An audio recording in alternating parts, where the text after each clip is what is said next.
Si vous avez déjà essayé de trouver des infos fiables sur les prix de l'immobilier en France, vous avez sûrement ressenti cette frustration. Des données qui semblent datées, des cartes qui ont l'air bloquées dans le passé. Mais alors pourquoi? Et surtout, comment on fait pour trouver des informations qui tiennent la route? C'est exactement ce qu'on va décortiquer ensemble aujourd'hui. Voilà le programme. On va partir de ce fameux mystère pour arriver à des solutions bien concrètes. On va voir ce qu'est la DVF, comment ça marche en coulisses et bien sûr comment s'en servir efficacement. Allez, on commence direct par le problème qui fâche. Pourquoi est-ce qu'on a toujours cette impression que les données ont un train de retard? Tout part souvent d'un constat tout simple, comme celui-là, qu'on pourrait trouver sur n'importe quel forum, quelqu'un qui se rend compte que les infos datent de presque un an. Et ça, c'est une expérience que beaucoup de gens partagent. Et forcément, cette observation amène à la question qui tue.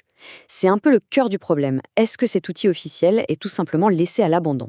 C'est vraiment de là que tout part, de ce sentiment partagé par énormément de monde qui essaye tout simplement de comprendre un peu mieux le marché immobilier. Bon, maintenant passons à la clé de l'énigme. Pour piger le pourquoi du comment, il faut déjà savoir de quoi on parle.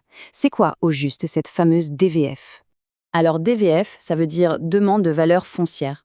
En fait, c'est une base de données de l'État qui a été lancée en 2019.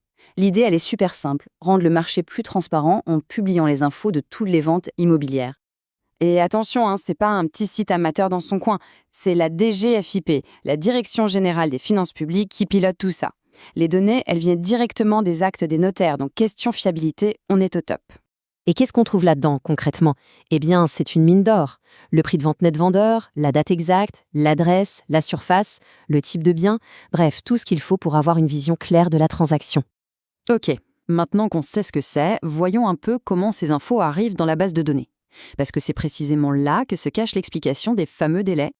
Faut bien comprendre que ce n'est pas un flux en temps réel, comme sur les réseaux sociaux. C'est un processus administratif bien carré en plusieurs étapes.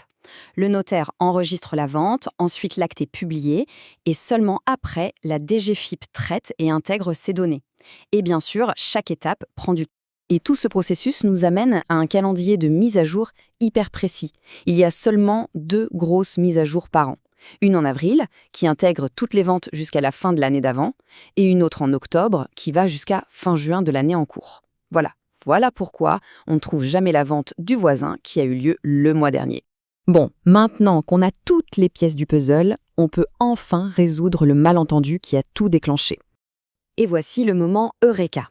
Le truc crucial à comprendre, c'est qu'il y a 2 choses bien distinctes.